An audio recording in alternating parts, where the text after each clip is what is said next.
I wanted to do something a little different this morning. This is our 45th lesson on the life of Jesus this year. 45th lesson. And I have asked a couple, and these have been very, even though this is our second time around, they have been very enlightening to me. And I have asked a couple of people to give me their take on just one story or just a couple in 2 minutes, what wowed them, what they hadn't seen before, or what brought back something that they had forgotten about. These are incredible lessons. And I have been wowed almost 45 times this year. And I've asked a couple of people, and Keith, would you give me your take on a story? Give me a couple of minutes and just share it with us, would you? Okay, he asked me to help. Okay, good, Beth. Maybe And we'll he liked the one that we both chose. And this is from page 64 of the book. It's lesson 57, an inquiry from John the Baptist. And what really struck me, both of us, was the lesson before it, where the widow's son had been restored to life and how she hadn't even asked, but Jesus had compassion on her. His heart went out to her and he raised the son back to life. And the news spread. And then the next verse, verse 18, which is a continuation of Luke, it says, John's disciples told him about all these things. So with that context of seeing how compassionate he is, it went on to ask, are you the Messiah? And I've heard that question before, but not in that context did it stand out that God has compassion on people who don't even ask, what about me? And Jesus's response was, go back and report all these things you're seeing. And he ends with, blessed is the man who does not fall away on my account. And I think that we would always like our thoughts and our prayers to be heard and answered. But sometimes it's not as we would expect or hope for. And this is from John the Baptist, who later on Jesus called and said, he's the greatest man that ever lived on earth. So the doubt and the feeling of, do you notice me, God, is even in John the Baptist. And that just gave me courage. Thank you. Thank you. Juan, you want to come up just a second?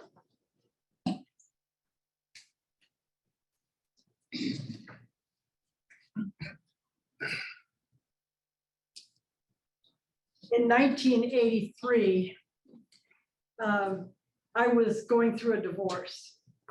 And I had grown up in a culture, which many of you have, where divorce is just the worst thing in the world, and very legalistic, environment. And during that time, there's a lot of controversy in the church about righteousness by faith and righteousness by works and things like that. And, I'm personally struggling, and I come across this passage of scripture, and as we studied it a few weeks ago in this class, it just came back in such power and hope to me. And that is the story in Matthew 8 of the centurion. Jesus is astonished by this guy. And, I've looked at that word, it even did a sermon on it one, of how often Christ is astonished. And I'm amazed at that. How could God, who speaks and the worlds come into existence, or he can reduce the DNA of the Godhead to one cell and impregnate a woman? How could God be astonished by anything? But here he's astonished by the centurion. And I'm looking at this text and saying, what makes him astonished? And it's these words. of the centurion. Just say the word and my servant will be healed. Just say the word. Though, when those words came to my own heart, they were life transformational.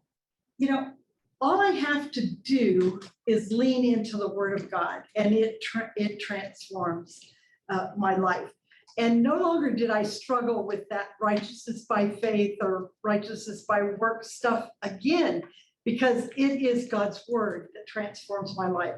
And, you know, I want to be an astonishment to him in believing his word, no matter what I feel, no matter what I see, no matter what I experience, whether I experience it in this life or the life to come. His word cannot fail, for he cannot lie.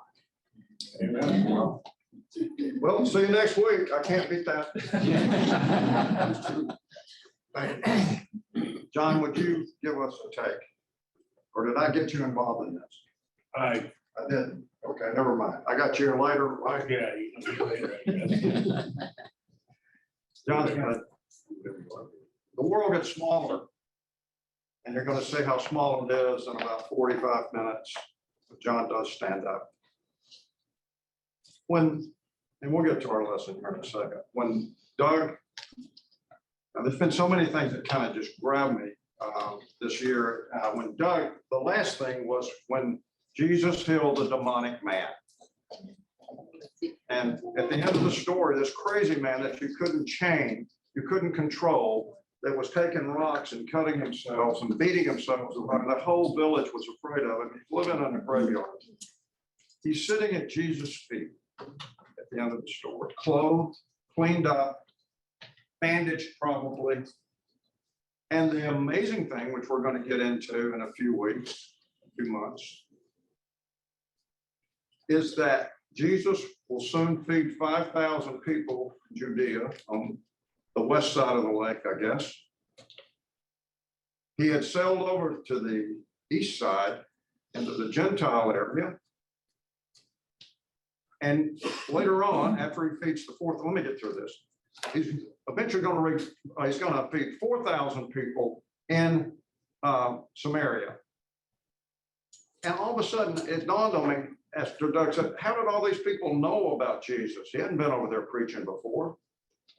The demonic man had become a missionary. That's why 4,000 people probably show up so fast. That just amazes me. It just amazes me that we keep learning things, or I keep learning things after all these years. Well, anyway, rejection is what we're going to talk about today. And rejection is a stinging occurrence that we never forget. We have heard stories from people in our class about when their parents became Adventists. They were ostracized as children. They were rejected because they're strange, they're different. They go to church on Saturday. They do different things. They don't eat pork anymore. That's the story. And we've had those stories and those testimonies here in class. But I promise you, if you've ever been rejected, you never forget it. You might get over it, but you won't forget it. George Washington, who is my American hero, and I've made that very clear and talked about it through the years. At age 21, he was appointed to be a major in the Provincial Army of Virginia, not the British Army. The colonies had their little armies. And he was appointed to be a major in 1753. In 1755, he's appointed as a senior colonel aide, not an officer, to British General Edward Braddock. On their first outing, it was a disaster. They marched right into Indian country with wagons, and the Indians basically massacred the front of the line before everybody could regroup. Washington saw what was happening and grabbed his horse and rode, trying to stabilize his troops, trying to get an orderly retreat in order. He was, that sort of brought him to the forefront with the British. He was then appointed commander-in-chief of His Majesty's colonies and assigned to protect the frontier. His whole goal was to become an army guy, a general, a commissioned officer. He felt his calling was to be a soldier. He was rejected. The British were never going to allow some nobody, some colonist, some second-class citizen to ever serve as an officer in the British Army. That rejection drove him to greatness. He never forgot it. He resented it till the day he died. That was one reason he risked everything he had. He was one of the wealthiest men in America at the time. He never got over it. Rejection is a very dramatic event to happen. And you're all sitting here knowing that time you were rejected. You were fired without cause. You were left without good cause. You were not taken care of when you were sick. You all are sitting there with that memory of rejection.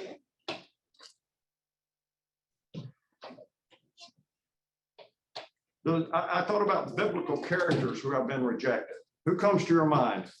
The great ones or the little ones that have been rejected? Joseph. Joseph.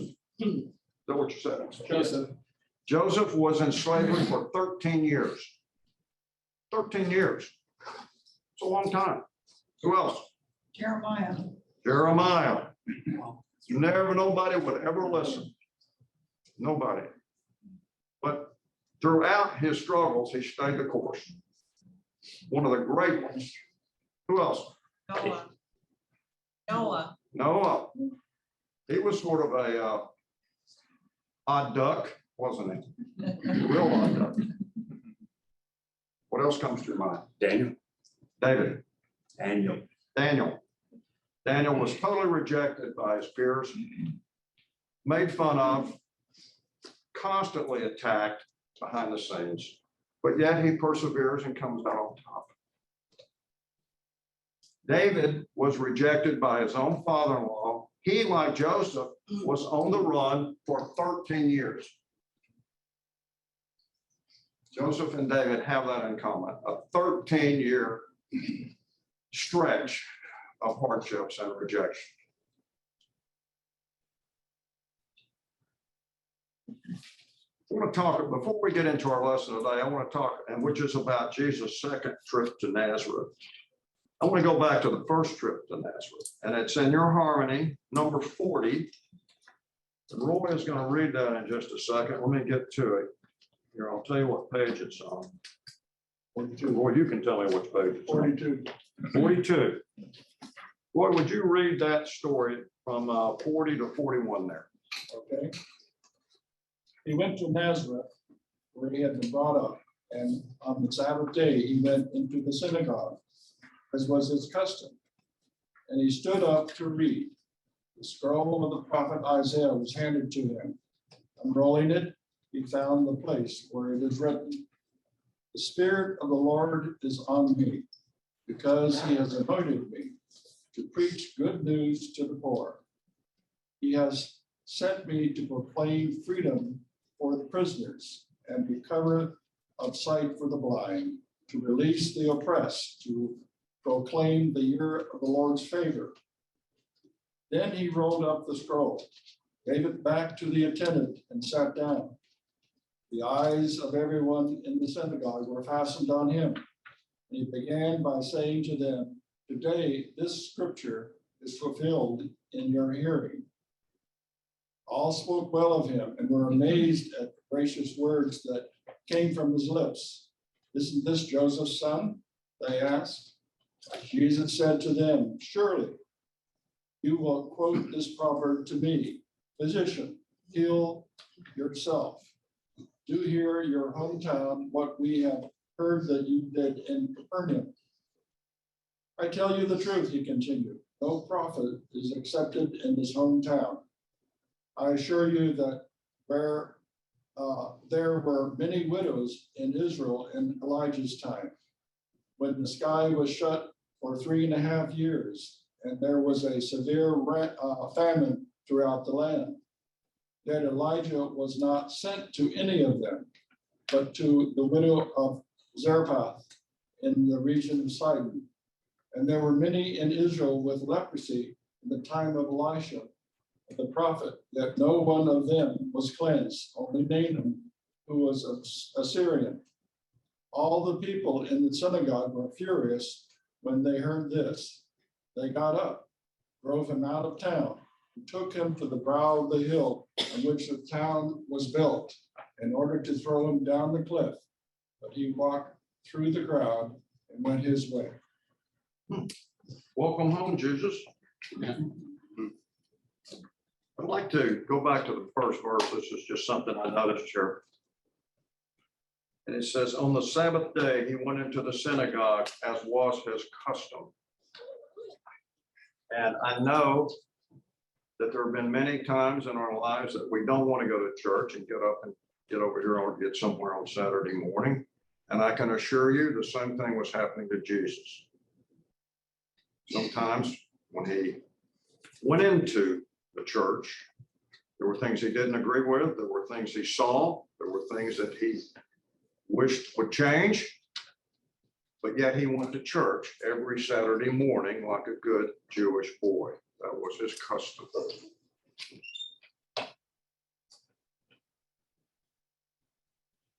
Why the uproar? What caused this turmoil, this first visit to Nazareth? What's going on to get these people so upset? Any comments?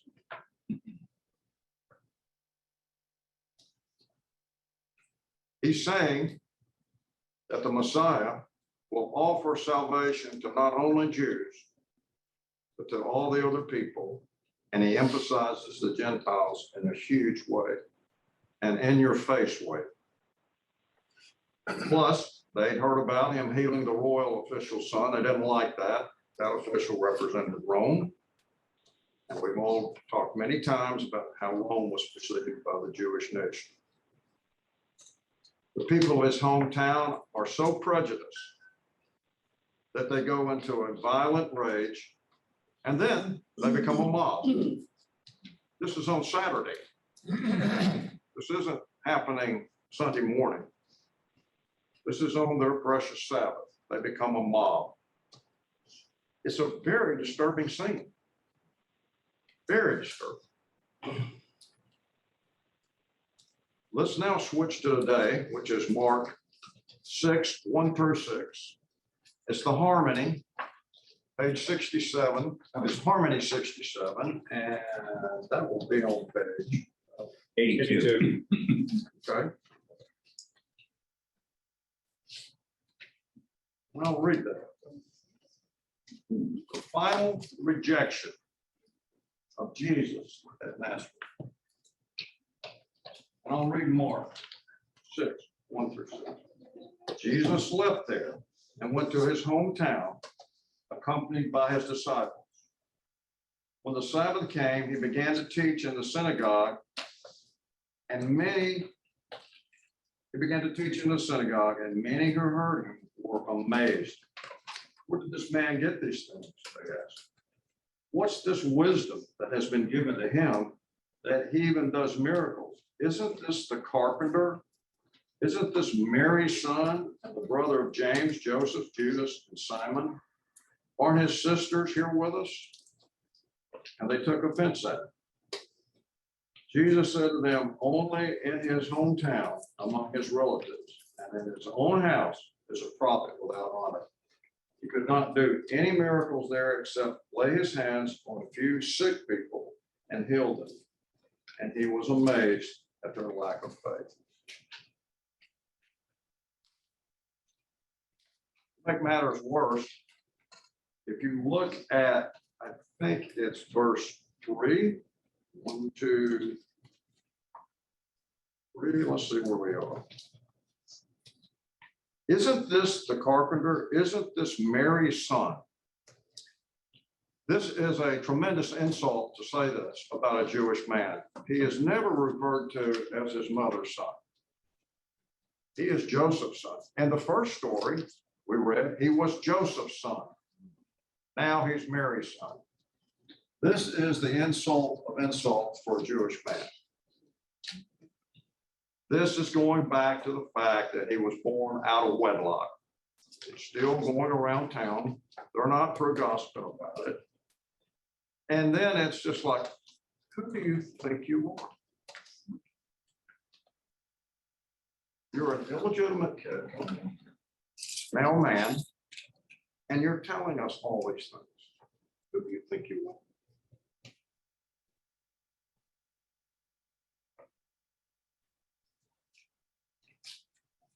Birth was out of wedlock. It was huge. He had no formal education. They knew him and judged him to like them. They just said, we're better than he is. But he had risen to a level above theirs, and they're jealous, they're envious, and they're critical. They have no disciples. They have no following. They also despised his humility. And here's the problem. A Messiah in their mind does not act this way. He's to be a military conqueror. And just who do you think you are?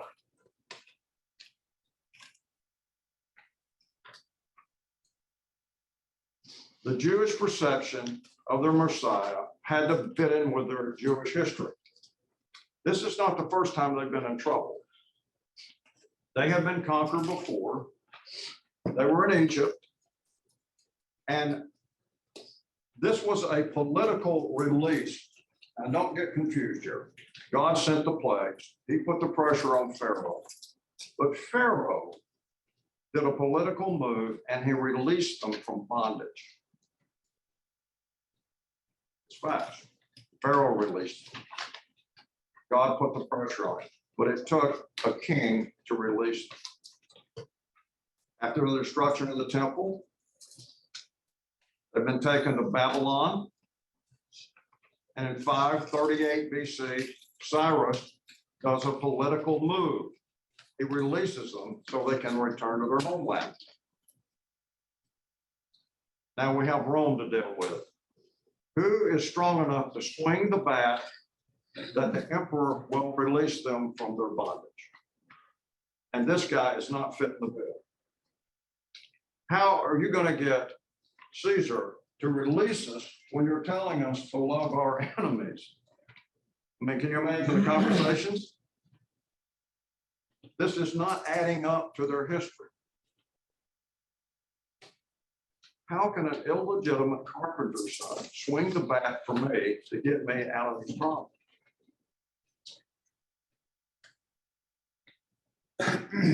What they misunderstood is that he was never sent for that. He was sent for one reason, and it's in Matthew 1:21. This is the whole reason he was here. And it says, she will give birth to a son, and you are to give him the name Jesus, because he will save his people from their sins. It did not say he's going to drive out any other people.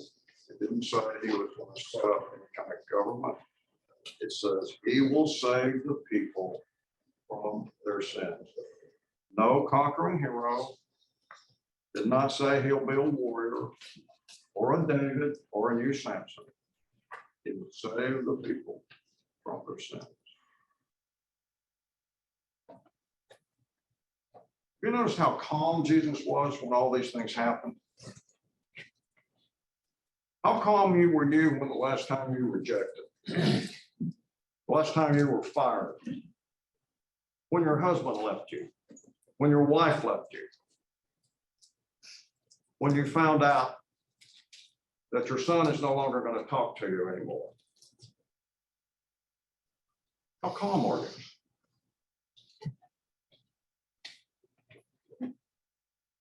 Rejection is a very, very serious issue.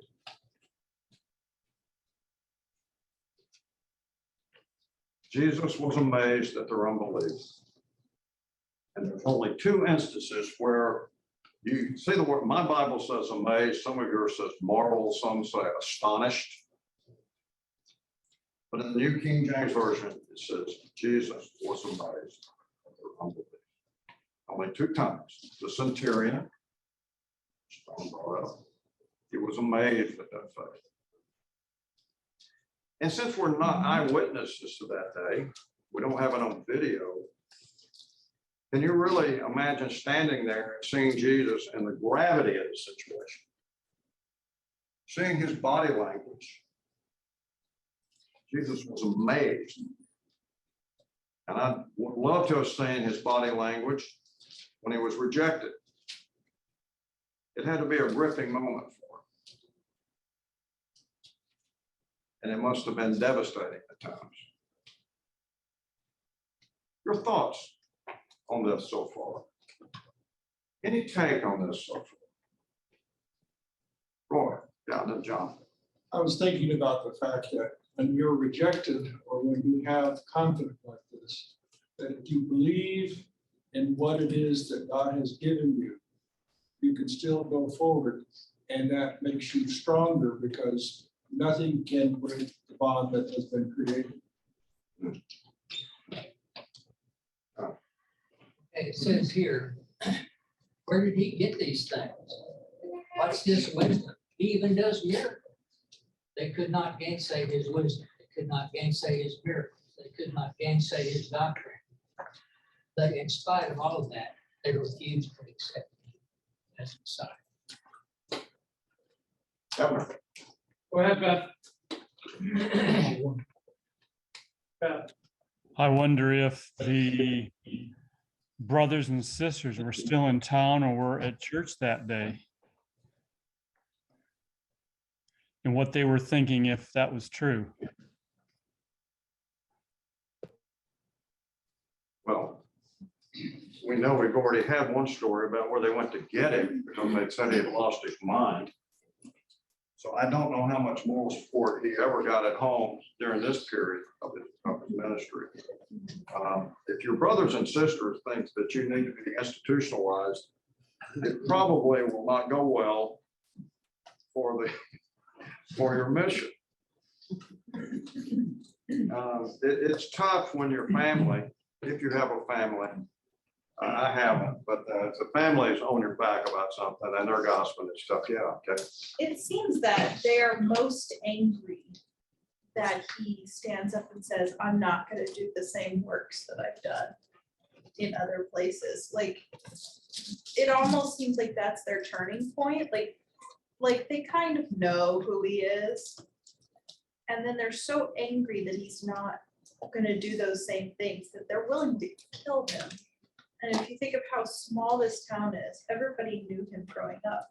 Yeah. And they are so angry that he won't do those things that they are willing to kill him. It's really hard to pull yourself up from your bootstrings if you've got a mission to do. If you come from a small area and you don't have any support, it's tough enough with the big areas, but at least the big areas, they don't really know who you are that well, and they haven't already gotten this misconception about who you are. But in a small town, it's a different mindset as far as measuring success at times. Yeah. In the back, we got Janet, you first. So I'd like to suggest that a question that they knew who he was. It says, what's this wisdom that he has been given? So they knew that God gives wisdom and they recognized that he had the wisdom. Yeah. Wisdom enough that he could perform miracles. So in that question, they're admitting that they knew who he was. And I think that is why he was so amazed. You know who I am, Wow. but you still lack wisdom. Not just that, I mean, if they didn't know who he was, it's like when he referred to the scribes and Pharisees and he said, you wouldn't be guilty if you didn't claim that you could see.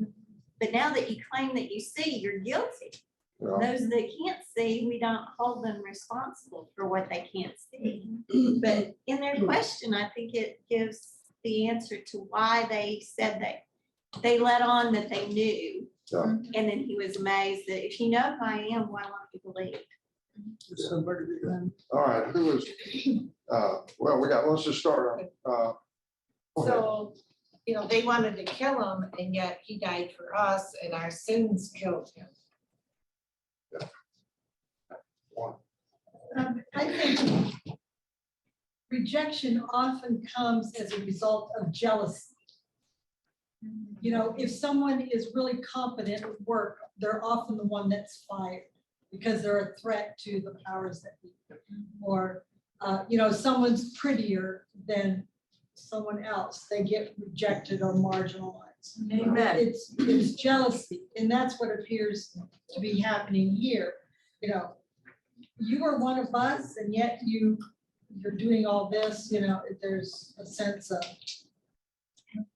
yeah, you distinguish yourself, you're above us. Yeah, I see it, yes. I think of another angle too. I think of Mary's angle. I'm sure she had to be there. Her boy was in town. And what she must have felt and how Satan might have used that to impact Jesus to get him to not do Satan because he had a relationship with his mom and he loved his mom. And how it must have been for her, anyone here that all of us that are mothers know, you're sitting there and at first the crowd, congregation seems okay with your boy. And then all of a sudden you see it turn and how that pain must have affected her. And maybe she was sitting around saying, hey, don't do this, you know. Yeah. That's an angle that's often looked at, how she must have felt. Yeah, that's a great point. Who did I miss? Yeah. I'm wondering if Jesus was as much or more amazed, more maybe, of our lack of faith versus the Jewish people back then. So our lack of faith. Our lack of faith. We'll get to that in a minute. Yeah. Yeah, Bob. They had such a strong preconception of what their Savior should be. And the scary thing to me is, what wrong preconceptions do we have? Because they had it enough that they were willing to kill him. Do we have everything right? I don't think so. And it scares me. Sure. Ted. Isn't the need to be PC the elephant that's in the room? Yeah. I mean, seeking man's favor rather than God's. Yeah. Why do we care if an idiot rejects us? Yeah. And anybody who doesn't choose God is an idiot. I'm sorry. Yeah. And, you know, again, this idea of rejection is just hard to deal with. It's very difficult. Did I miss somebody on the screen? Yeah. I had a thought, and that people have preconceived ideas that aren't biblical. I mean, you just look back at our church from 1983 to where we are today. I mean, there's been quite a change. And if you took where people really were thinking in 1983, and some still think they're still hung up pre-1983, in my opinion, which is not worth much at times, I'm told. But we have moved forward to a certain degree with righteousness by works, righteousness by faith. Some of us have, but I think I'm encouraged that we are moving forward, that our prejudices have, there's a story, I wasn't going to tell you, it's pretty graphic, I'm going to tell you anyway, how about people change, about their prejudices. My dad grew up in a very prejudiced society here in the South, an hour from here, south of here, north of Calhoun, south of Dalton. Poor, everybody worked it. This was even before carpet mills, there were cotton mills. They worked in cotton mills. Very prejudiced. Black people were, I mean, they just lived over there somewhere on the other side of town, and that was it. If we didn't, you know, they just saw an old beat up car come through, well, there had to be a black person driving that, you know, it's just the way we were brought up. We were prejudiced. My dad told us a joke once at a family reunion when I was about 10 years old, 12 years old. It was when the kids, the Freedom Riders in Mississippi were going through the South, and 3 of those kids disappeared. You ever seen Mississippi Burning, the movie? It's quite a movie. 3 of those kids were kidnapped and they were murdered. And the FBI moved in and they were dragging lakes down there trying to find them and wasting their time. They didn't know where they were. And so my dad, who's now dead, told a joke about, he said, did you hear they found one of those black kids? I said, no. He said, yeah, they were in a rowboat out on the lake and one of them held up somebody held up a welfare check and a kid reached up out of the water and grabbed it. Well, that was funny 60 years ago. Before my dad died, his best friend was a black lady, an African American lady in my office, my right-hand man, my assistant. It's amazing to see people change. He didn't like hippies. He didn't like them. Well, he came to me 30 years ago, 40 years ago. He said, I've been wrong about this long hair all along. What difference does it make? I don't care anymore. If you want to have your hair long or whatever, you're welcome at my house. It's amazing to see prejudice go out of someone's life. I feel good about my dad from where he came from. And when you grow up in that culture, you discount anybody that doesn't think like you in a small environment.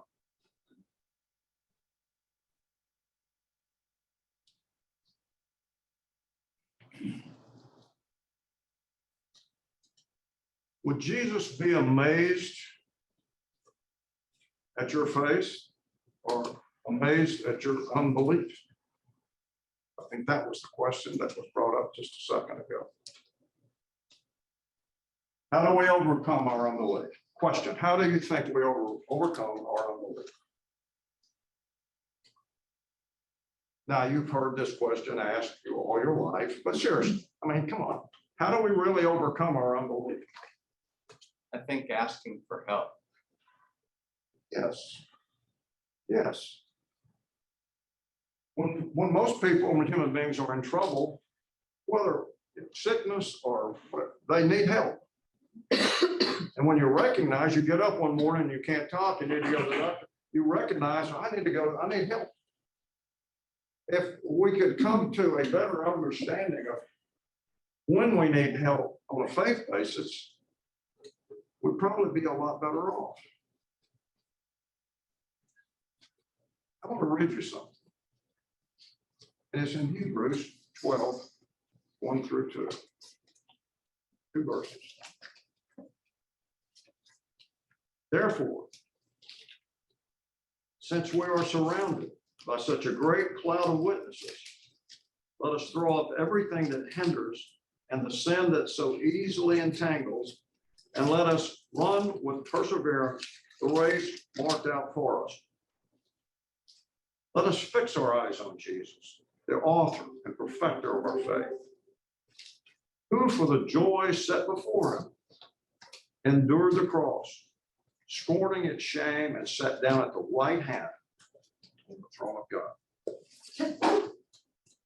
When I was reading this last night, I picked up the phone and called a friend of mine. I had a conversation with him 2 or 3 days ago, and I blasted this woman I know. I don't like her. And I unloaded about her to my friend, who's really a good guy. He's a very spiritual guy. And I'm thinking, oh, well, why did you do that? What good came of that? So last night I called him. And I apologized to him for what I said. It was a needless gossip that had no place in my life. My challenge now is, how do I, in the future, in some way, begin to have a more tolerant experience with this world? And it will be tough. Trust me, it will be tough. But I think with enough faith, it can happen. I really do. And I'm really going to try to work on that. We're surrounded by this cloud of witnesses. Now, let's say we're anybody but Adventists who believe let's say we're Baptist or Methodist, we believe when you die, you go to heaven. This concept for them is so easy to understand because those people are alive in heaven. This whole Hebrews 11 thing starts out with Enoch, you get to Abraham, you get to, Isaac and Joseph, and Jacob, and he talks about Samson. It's just these cloud of people are there cheering us on. This cloud of people is cheering us on. And that's the way they look at this. And it's very inspiring. Yes. Comment. Some of the most humbling experiences when I didn't ask for clarity and discernment from God. Some of those lessons were taught to me in some of my most arrogant moments that I became ashamed. Who wrote that? That's great. That was T-Money, I don't know who it is. Whoever you were, we appreciate it. It's great. It says, let us fix our eyes on Jesus, the author and perfecter of our faith, who for the joy set before him. And what does it mean, the joy set before him? What does that mean? Endured the cross. You thought about that? The joy set before him. Future, the future. It's what? The future. The future. The future. I'm going to go through this horrible experience because I see the future. I was talking to a friend of mine and how his wife helped him understand what that really meant. And it wasn't about childbirth. It was before epidurals. And obviously childbirth has not happened to me, but it is obviously a very painful, dramatic experience. And his wife said, I knew other women had gone through it before. I knew that if I was strong enough, and I think I was, I could do it. But then I saw the joy set before me when my baby came. That's just kind of puts it in perspective. And then one of the few Bible verses that I go to a lot is 1 Corinthians 10:13, which tells you that you will not be subjected to more than you can withstand. You might think you've hit the wall, but no, you can handle it. You might think I can't take another step, but no, yes, you can. Yes, you can. And I know that there are people right now in this room who have had a tough week. They got business problems, they've got kid problems, health problems. Yes, you can. You can.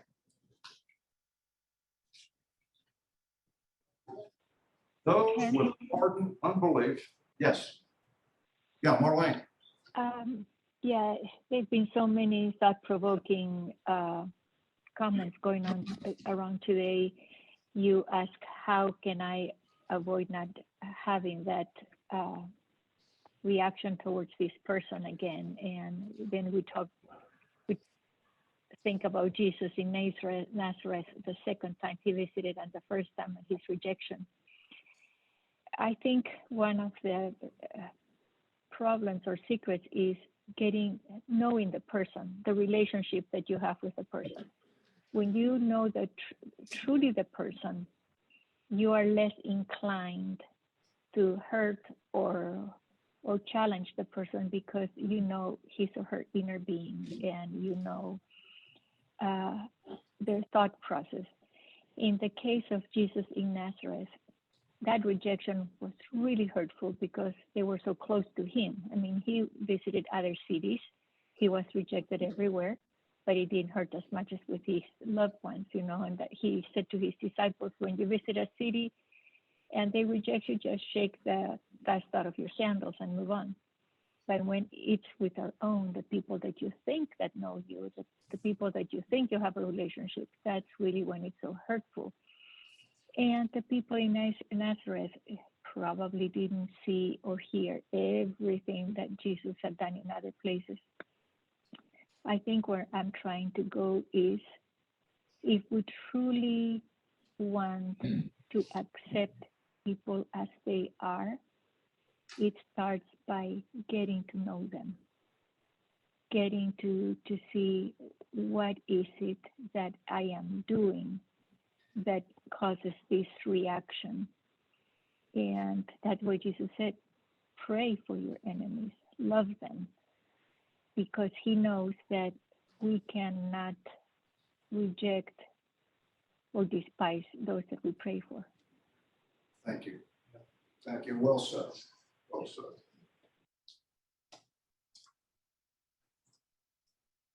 There, in my limited experience, in some ways, and too much experience in other ways,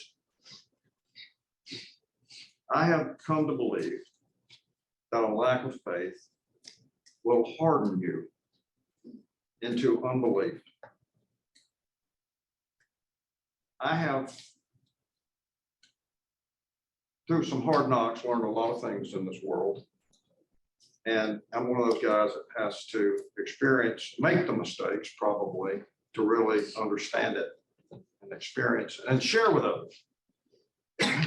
I have had men come and talk to me through the years and tell me that they're leaving their wife. Well, usually I know what's happening if you tell me you're leaving your wife. Right.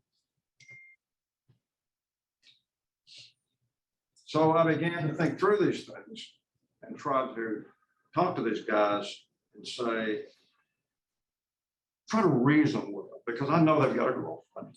I know passions are high. I know passions run deep, and try to reason through this. And if it's a person that has no faith, it's very difficult sometimes to break through. So I began to ask questions to these men. I would say, okay, is your wife, your current wife, does she belittle you? Is she mean to you? It's, oh, no, she's not. No, that's not the case. That's okay. Is she reckless with your money? Does she spend everything you make? Oh, no, she's very careful. Well, okay. Well, is she a good mother? She must be a terrible. Oh, no, she's a good mother. She's good for my kids. Well, does she keep your home in order? Is she sloppy, nasty? I mean, no, our home is clean. She's a very good homemaker. Okay. Then I guess your wife's not very attractive. No, my wife is very attractive, actually. Okay. Well, then let me ask you this. Then you're not compatible sexually, then I take it. So, oh, no, that's not an issue. My wife's always been very good to me, such. So why are you leaving home? I mean, what's the point? Do you really understand the forces that are about to be, you're going to unleash on people? The damage that you're about to incur on people? You're rejecting your wife for no reason. And through the years, and all these men, only one person went back home. And I was so proud of him. It was my attorney at the time.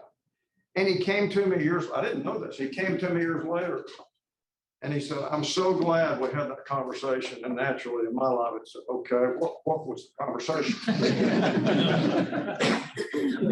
I guess, are you talking about a lawsuit or a settlement? I said, no, not that. My wife. Oh. He said, I went back home. So my kids are now in college. You're kidding. No. I said, you know, you're the only man that has ever gone back that I've ever tried to talk to. I was so proud of it. Yes, Paul. That statistic's pretty heartbreaking. Let me get so I can hear you. I just said that statistic is pretty heartbreaking. It is. Only one. It's like there were 10 plans where the 9, only it sounds like it might be worse than that. Oh, man, I mean, one of the great stories that, well, yeah, I have no idea I mean, this is going on right now somewhere. Okay, it's going on right now somewhere. Thousands of families like this. And they're rejecting, somebody's rejecting a husband or somebody's rejecting a wife. And it's untold, the real statistics of where we are. That's why faith, that's what this is all about. That's why I'm up here stumbling around trying to get a point across. It's all about just how much faith do you have? Do you have the faith? Do you have the ability to not look over there when you know somebody's smiling at you? Do you have the faith not to go to the water cooler because you know she'll be there at 10:15 and you can talk? And a big company, yeah, who is that? Yeah, Keith. yeah, Keith. It's interesting. 2 points. Number one is he had his disciples with him this time, which may have been that cloud of witnesses with him that he needed for support. And the second piece was he was able to even help a few sick people. There was a hope for a few of those people because they really grasped what he said. Yeah, we believe that the disciples were they on the first trip. I mean, I can't prove it, but we don't believe they were. Okay. Got 10 minutes left. This book. Go ahead. Sorry? You go ahead. Did you have a comment? I was just going to say it's sad that our lack of faith limits God sometimes. Yeah. Unstoppable. This is a book about a guy named Siggy Wilczek. I think I'm pronouncing that right. Is it Wilczek? Yeah, that's fine. Close enough. Siggy Wilczek was a concentration camp survivor in Auschwitz. The darkest place in the world has ever known was Auschwitz. To understand the horrors that this 16-year-old boy endured, he was 5 feet 6 inches tall. That's as tall as he ever grew. You got to read this book. And I don't want to get into this morning the things that he went through because it is shocking that he even lived. The brutality. Just making a decision, I'll get in this line or I'll get in this line. This line was automatic death, but you didn't know it. You guessed. Your friends would listen to guards talk. His whole life in that concentration camp was one guess about staying alive for one more day. He made it through it. He came to America and started working in a horrible leather goods workshop with chemicals, odors, and then he worked in a bow tie sweatshop in New York. He was ironing ties. Then he was making neckties in another sweatshop. And the owner liked him and his hard work and made him a salesman. So he started selling neckties, driving up and down through New York and New Jersey. Then he decided to sell leather-bound loose leaf binders. He was a salesman. He could sell anything.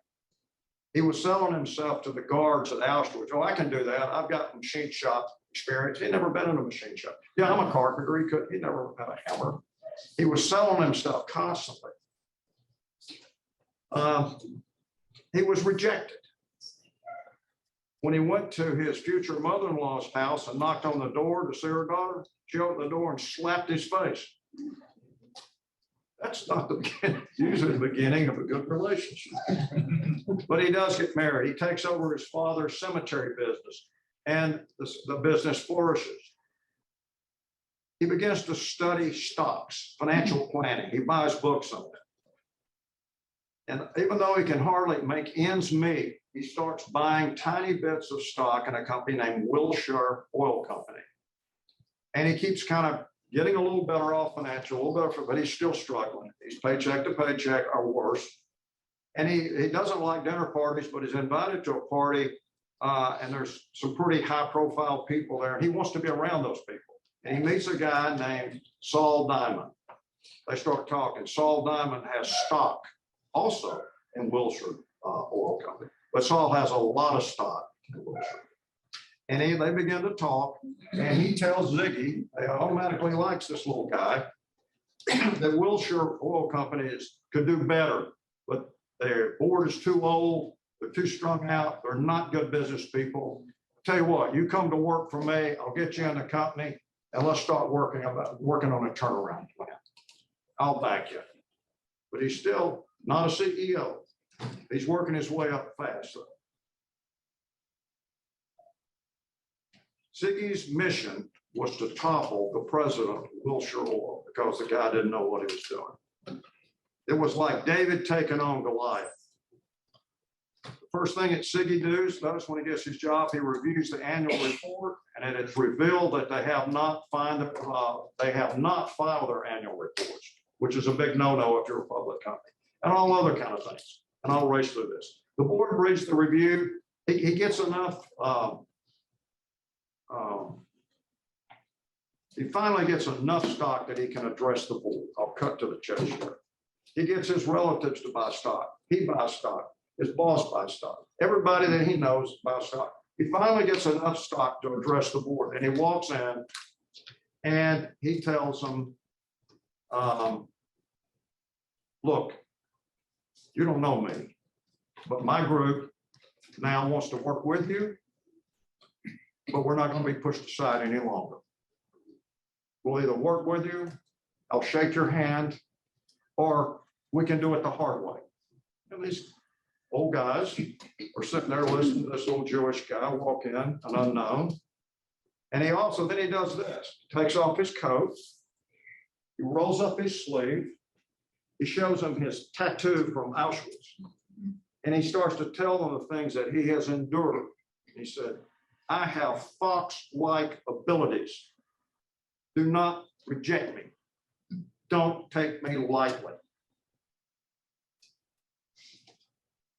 And then he walks toward the door and he turns around and says, my partners look forward to working with you. And that was it. Long story short, he took that company. That led him into the banking business. He became CEO of a bank in New York. He gave away millions before it was all over.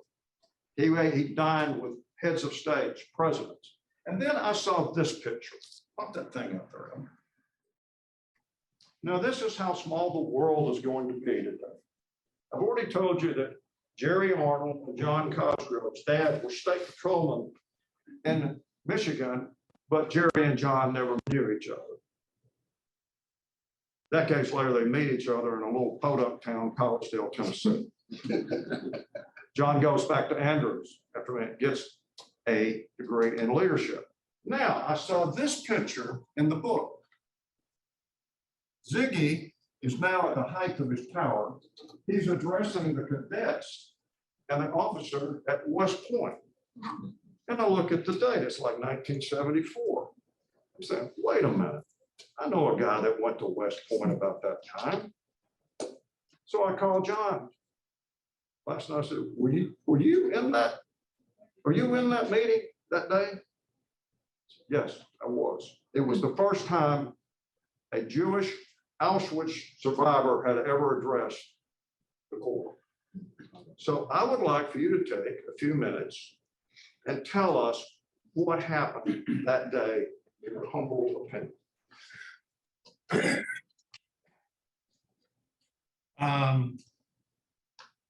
That's Chuck Vukovic right there. That's who? Chuck Vukovic. I went through Ranger School with him. I didn't expect him to stay in the Army, but he did. And his last assignment, he was a liaison to Rwanda, arrived 7 days before the president was murdered. And by the way, John's on this picture this very day. I'm off to the right of Chuck. Anyway, I'll cut through the chase with the story. It has nothing to do with it, but I see him there. Hadn't seen him in a while. He was in a basement with 200 people. He was the principal liaison between the atrocities that were going on in Rwanda with machetes and murder and beyond imagination in this room. And he was the liaison and he was the direct voice between there and the White House. There, and by the way, this has been cleared. You can Google his name. You can read this. It's there.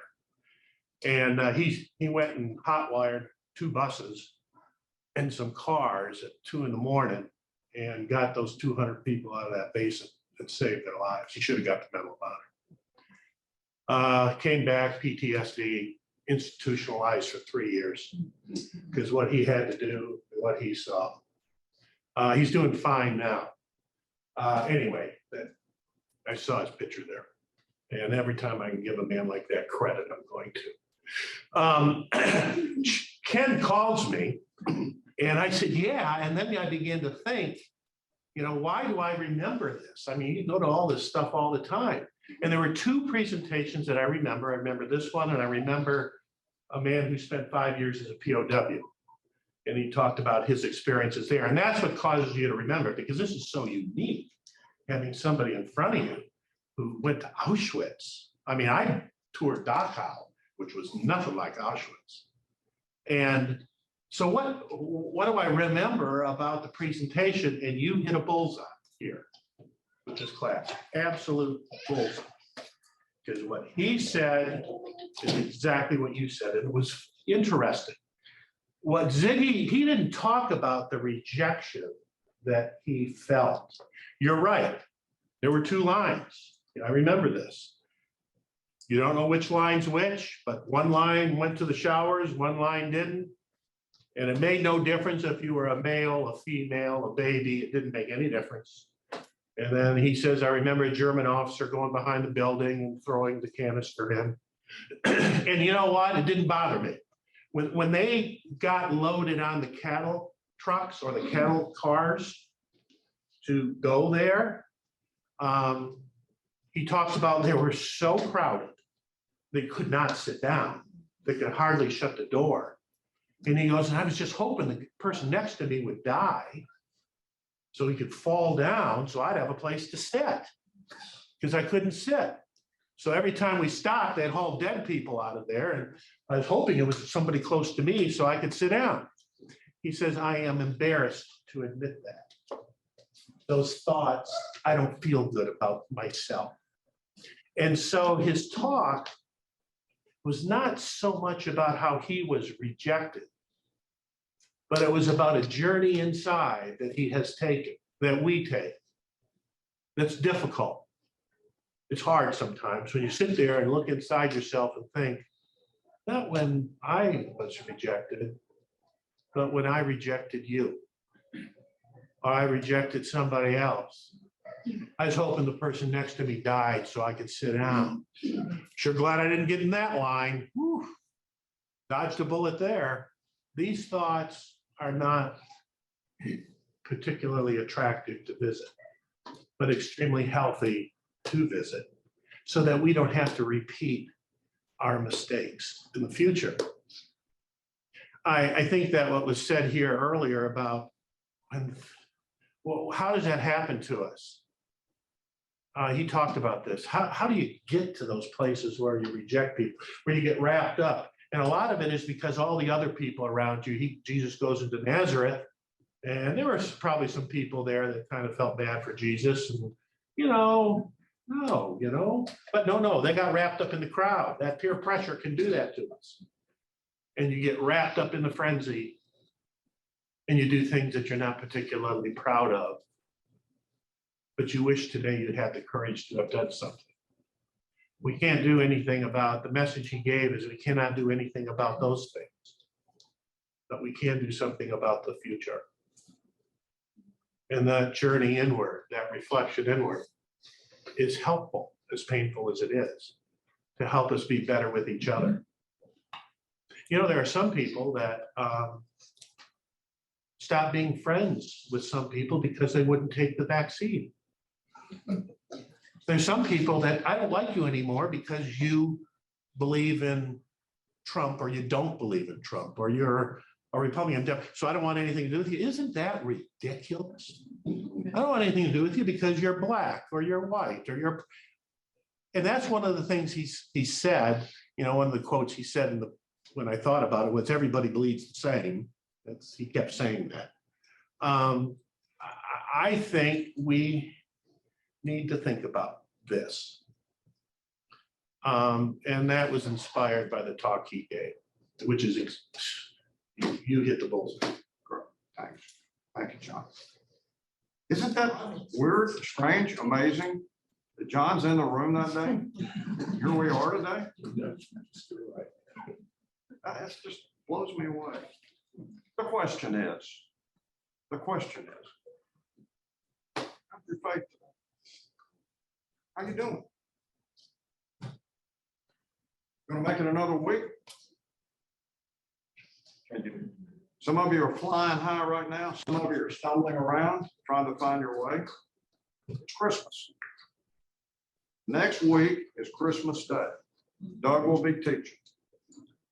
Keep the faith. Keep the faith. So we have a prayer. Sure. Gracious Heavenly Father, thank you for this Sabbath day, just a chance to spend time with you and all the believers. Just ask that you would be with us, Lord. Just please guide us, comfort us, and direct us so we can be more like you. Because we know that without being more like you and leaning on you, that we cannot be a better person. Please be with us each as we go our separate ways. Just protect us and lead us in our families. In your name we pray, amen. Amen.